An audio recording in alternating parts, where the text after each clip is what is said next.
everybody, and welcome back to OMB Reviews. I am the critic who is a cynic. Hope you're doing well, and today we're doing a box office breakdown for this past weekend, which saw Argyle take the top spot. However, really not saying all that much, as no real competition against it. Really, the only film is a new movie that's been directed by Zelda Williams, the daughter of Robin Williams, and written by Diablo Cody, who is a very niche writer. That film only making around $3 million, being Lisa Frankenstein, whereas Argyle made only $6 million, dropping well over 60% in its second weekend. And while, of course, people like Tony are going to continue to blame things like the Super Bowl as to why these films are not doing well, I think all of us know that even if the Super Bowl was not happening this weekend, no one was going to be going out of their way to see films like Lisa Frankenstein or like Argyle, which have not gotten, especially when it comes to the case like Argyle, I've really just not gotten a whole lot of positive press. And in fact, most people have been coming out of it being very disappointed and just kind of thinking to themselves, why in the world did this film actually come into existence? Of course, I can't speak to that myself as I have not seen it, but I, of course, do trust the words of many other people, especially those that are seeing a lot of movies all the time and are usually very upfront and honest about their thoughts. But again, the numbers also, I think, are showing an indication that at the very least, we can say objectively, not a lot of people interested in the film Argyle or Lisa Frankenstein or really any of the films that have come out so far this week. And so we'll talk about that. We'll also talk, of course, about some of the updated numbers. We also have, of course, some early projections on Dune. And if you want a full analysis on that, check out my article that's going to be coming out later today on geeksandgamers.com, my box office breakdown for the weekend. Still doing those over at Geeks and Gamers now on the website. And I do a full analysis of Dune and why I think Deadline and so many others are being a little bit disingenuous with just how big they say the opening weekend is going to be, comparing it to that of the original part, at least part one of the movie. All the things with COVID and the day-and-date release model and just kind of all the factors there that I think are important for us to recognize as far as why this new movie is not looking as great as, at least domestically, at least at this point in time. Obviously, a lot of things can change between now and then, March 1st, but that all being said, please make sure to smash that like button, light up that fire button on Austin, smash the rebel button as well, and also make sure that you are subscribed to the channel with that bell notification. That way every time a video or live stream goes live on the channel. Also, make sure to vote in this year's Raven Awards. It is the 6th annual Raven Awards at our Oscars boycott show. We vote for the best and worst of the year, and the articles, the post, I don't know why I'm blanking on this right now. Anyway, the ballot is still open. So please check out the website, ombReviews.com. Go to the Raven Awards. I've shown you how to do that in previous videos and check that out. But again, Tony over at Deadline, how bad was this year's Super Bowl weekend? Realize that Kenneth Branagh's romance mystery misfire Death on the Nile opened to moreover the big game weekend of $12.8 million 2 years ago. And that's when female moviegoers were scared of Omicron. And you just love how Tony loves to bring up all these things. Yeah, that's right. That was the old excuse, right? Saying, oh, yeah, that's right. Omicron was why no one was going to see any of these movies. When in reality, it's not because people are necessarily afraid to go see it, especially at the time when a film like Death on the Nile came out. It's rather because just these films don't look all that interesting, and especially since you also add on to that the fact that people have gotten so used to getting access to things rather early or rather quickly online and on streaming services or even on physical media, there really is not that need to go out to see a film opening weekend. So again, you can only take that to a certain point. You would have to literally be polling every single person asking, why didn't you go see this movie? Why didn't you go see this movie? To actually get a genuine take, and no one's really done that type of analysis, and I don't think anyone will ever do that type of analysis. But again, Tony kind of missing the forest for the trees there, so let's go ahead and just dive into the numbers to talk about what's actually going on here. So Argyle at $6.5 million in its second weekend means the film has dropped 63%, so this is definitely not the worst drop-off that we've ever seen. We have some Marvel films, obviously, in the upper 60s, low 70s, but this is also still not very good. When you had an opening weekend in that $20 million range, right? You're looking at 6.5 million, actually less than 20 maybe. $6.5 million is the overall weekend to take. That's just not good. This is not the kind of money that a movie like this that costs around $200 million, right? And I know that the speculation out there is that the film costs a lot less than that. Well, apparently, shout out to Tom from Midnight's Edge After Dark, who talked about this on the Salty Saturday podcast yesterday, that when it comes to the movie, apparently the movie cost around $100 million or so to make based off of certain reports, but the film cost $200 million to be purchased, or at the very least, that's what Apple was willing to spend on the movie. And so because of that, this is a movie that needs to make a crap ton of money in order for them to actually break even on that amount. And that's just not what we're seeing here at all, because the film is not making money anywhere. Apple clearly not spending its money very wisely, and I know that it's a drop in the bucket for a multi-billion-dollar company like what you find in a franchise or like what you find in a company like Apple, but still, Over time, when you add in the losses from this movie, when you add in the losses for, the Killers of the Flower Moon, you're talking about over $500 million worth of losses there. And over time, that's not going to become nothing, and that's not going to remain nothing either. But again, I digress. The number 2 spot goes to Lisa Frankenstein. Now, going into the weekend, the projections from Box Office Pro were that this movie was actually going to end up beating Argyle. So you might notice that that was the title of my box office preview, but it turns out this movie did not do nearly as well as what was being expected. There was this thought that Lisa Frankenstein would appeal to the female demographic, and though that might be the makeup of this movie, right, though this film might be dominated by a female audience, that does not mean necessarily that you're going to have the numbers of people going out to see that, right? Just because a certain demographic is represented, this is something that I've tried to talk about with other films in the past. Just because a certain demographic is being covered by a movie does not mean that everyone within that demographic is actually going to go out to see that film or is going to be guaranteed to go out to see that film. And so if you have a 70% female audience, there's still going to be a lot of women who are not going to be seeing this film, because otherwise the numbers would be a lot higher. But 3.8 million, it's barely edging out The Beekeeper's 5th weekend. So I think that tells us quite a bit about just how little this film is making. Now, this film did not cost a whole lot to make, and so it is not too far away from its break even, but because it's making so little, it's still going to have to work quite a bit to make its money back. Ultimately, though, if it doesn't, it's not going to be the biggest of losses for Focus Features because it did not cost all that much. The Beekeeper, again, this is a movie that we still don't have an official, as of the recording of this video, we still have no official budget. The only site reporting this, I mentioned this previously, is a random Indian site. Interestingly enough, Wikipedia actually picked up that budget and had it on the page for The Beekeeper earlier this week, and then they subsequently took it down because there was never someone who could actually find the source. Like, no one actually ever listed the source for the film itself. In fact, we'll go ahead and take a look at that right now just to get a good idea. Again, we like to do things live here. Let's see if anything actually has been updated as of the recording of this video, just to show you, right, again, no budget has actually been reported. Earlier in the week, as I said, they had that fake number going around, that $34 million number that had been reported, but it got deleted because even though Wikipedia is definitely not the best place to go for all information, they have some sense of, authenticity at times where they want you to at least have some information, some sources to back that up. Fact is, there's no legitimate sources backing up that reported budget. So again, we still have no idea exactly where this film is going to end up falling, but the film is, again, on paper, actually doing very well in comparison after 5 weeks of release, making well more than what had been initially anticipated. But without a budget, we cannot say for sure whether this film is a flop or not. Coming in the number 4 spot, interesting, is The Chosen, Season 4, Episodes 1 to 3 from Fathom Events.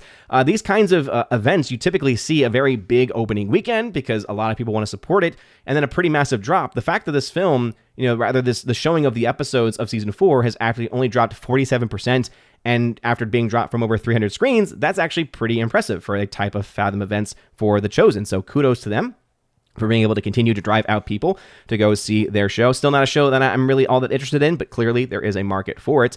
The film Wonka rounds out the top 5 this week, getting another 3.1 million, only dropping 33%.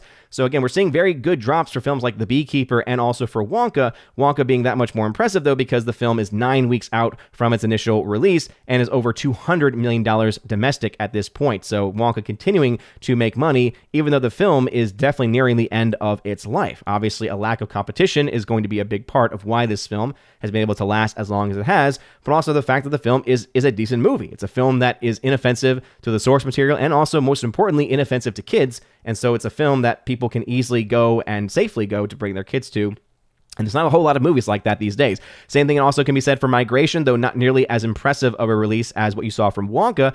Over $100 million domestic is still very good for the numbers that we're seeing, a 28% hold after 8 weeks. So this film also seeing some good holds there. Anyone But You, 22% drop there. So this film also is that random rom-com that is doing okay. Looks like it's getting a little bit of a Valentine's Day boost because obviously Valentine's Day coming up this Wednesday. However, very important for us to recognize that it's most importantly Ash Wednesday. So Ash Wednesday is coming up this Wednesday. Therefore, the Feast of St. Valentine is actually bumped. So if you're going to spend time with your Valentine, if you care about that holiday, that corporate holiday at all, other than the actual feast day of the saint, then you might want to try to take care of that on Tuesday, on Mardi Gras, on Fat Tuesday, Shrove Tuesday, all the different kind of names for it, because that would be more appropriate, Ash Wednesday being a much more somber tone and obviously a much more important season. But nonetheless, the mainstream, corporate media is going to continue to try to push Valentine's Day even on days like that. And so this is a movie that probably is expecting a little bump from that, still holding quite well after 8 weeks too. Mean Girls dropping another 50%. This film looking like it's being somewhat abandoned by Paramount.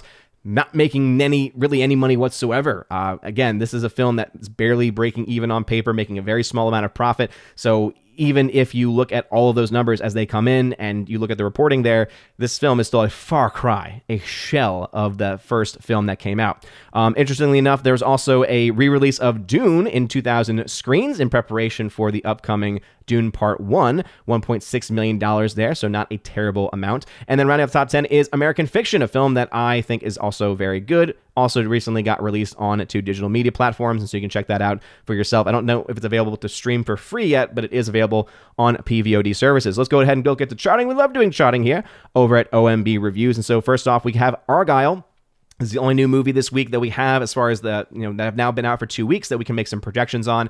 Right now, Argyle at $60.1 million, I'm projecting will make somewhere between $85 and $120 million by the end of its run. And this is based off of historical standards. If you want more information about how I get to these standards, check out my articles over at geeksandgamers.com, where I actually break down where my 2 weeks methodology comes from, how reliable it is, and also a lot of other information as far as how I break down the box office. Go check it out, geeksandgamers.com. Excellent website with a lot of other great articles, especially in regards to entertainment. However, because Argyle did cost, again, Apple, whether you want to talk about that as a production budget or at the very least the cost that has to be made up by the company Apple, right? They're on the hook for $200 million, and that's just what they paid for the film. That's not including the money that they would also have been spending on marketing costs. That's why this film has to make roughly $500 million to break even, and some might even have it as being as high as $600 million to break even. But based on the numbers that we have, based on those historical projections and a 2.5 multiplier, right now the film is projected to lose somewhere between $248 million and $227 million at best. So this film is going to be well over $200 million in the red. Not a surprise whatsoever based on that opening weekend, but only making $60.1 million as of the recording of this video. It is not in a good position whatsoever. Right now, around negative $260 million. Now, keep in mind that this is not taking into account my RCC method, right? My random crazy charting method, which if you actually look at the numbers here, and I get further analysis about this on my article at geeksandgamers.com, as you can see right now, it's actually closer to $270 million in the red because it gets a 40% cut from those international numbers and a 55 roughly percent cut from those domestic. Take into account how much it costs to make with marketing, and yeah, not looking good in either number, in either metric whatsoever. Lisa Frankenstein right now is only $17 million in the red. As I mentioned, the film only needs to make $33.5 million to break even, but because it's not making much this weekend, it's not likely to make much after that. I've not heard a whole lot of things about it, whether good or bad, so that's also not a place you typically want to be in. You either want to have one or the other because at least you're getting someone talking about you. Being in this kind of limbo is not necessarily a good thing for it. But because of that, I don't know whether this film's going to make its money back. Usually films make around 3 times their total opening weekend globally by the end of their run, but that would mean the film would only make and maybe top out around $9 million. So if this gets between $9 and $15 million, which would be performing either on average or a little bit better than the average, you're still halfway towards your break even. But because it costs so little, it still would be okay because $17.8 million in the red is not going to break the bank for, as it said there, Focus Features, who is distributing the film.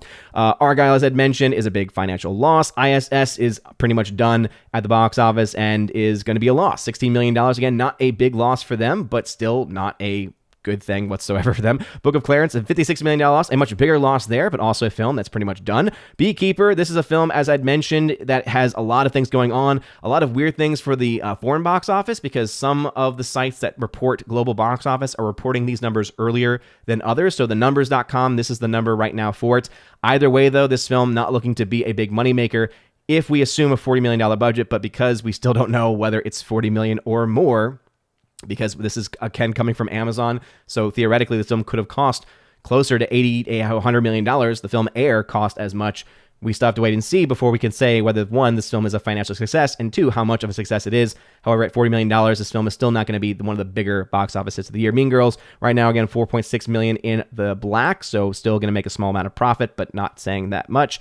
Night Swim is still in the black as well, though not much. Poor Things, $3.8 million in the red. This film is definitely seeing some momentum because of awards contention, so this might be able to break even, but hopefully it does not, because it just seems such like a depraved story. $53 million for The Boys in the Boat. This film is starting to make a little bit of headway towards its break even, but still looks like it might be a little bit too much for that to happen. And then those are pretty much the only modern films that we have right now to talk about. All the other ones you can, of course, follow over at my website, ombreviews.com, for the full chart there. But let me know your thoughts. Do you think that Argyle is going to turn it around, is going to somehow make millions and millions. It's just not likely going to happen. And also, have you seen the new film Lisa Frankenstein? And also, what are you looking forward to? Not a whole lot of films coming out over the next month. Obviously, we do have in the beginning of March, we have films like Cabrini, which looks phenomenal. I actually have access to a review copy of that film, and I'm planning to watch it very soon. I'm going to hold my review of that film until closer to opening weekend out of respect for getting access to the movie, because obviously I don't want to,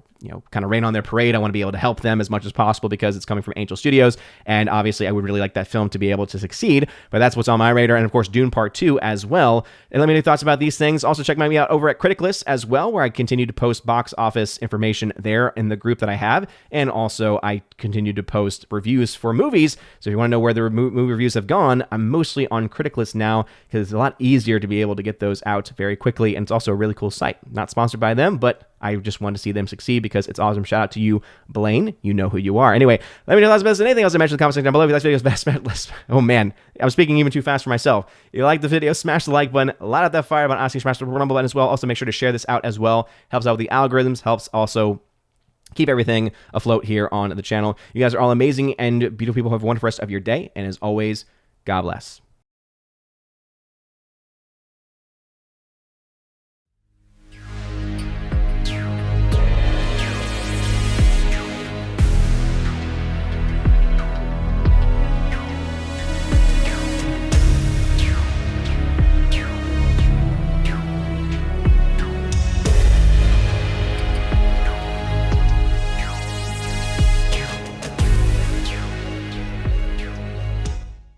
And now for a very special shout out to all of my February Chosen of Valhalla members, starting off with my Patreon supporters of Father Luca Illich, Rosetta Allen, check out her YouTube channel, Eagle Rider, and Miss Mountain Muses, check out her YouTube channel by the same name. Also to my Subscribestar peeps, Matt317, check out his Twitch channel by the same name, Mr. Roy, and ZK-Man, check him out over at xtheboundaries.co. And if you want your name shouted out at the end of every live stream and video, go ahead and check out the top link in the video description below, where you can access things like podcast episodes that I do special for my members. I also do, of course, the verbal shoutouts, also the listed shoutouts, and a bunch of other things, including giveaways, access to a giveaways channel on my Discord, giving away Blu-rays and 4Ks. I've fallen behind a little bit, but I'm going to easily make that up for the month of February, so now is a great time to join to get access to that page. You guys are all amazing and beautiful people. Have a wonderful rest of your day. A blessed Lent, which starts in just a couple of days. And as always, God bless.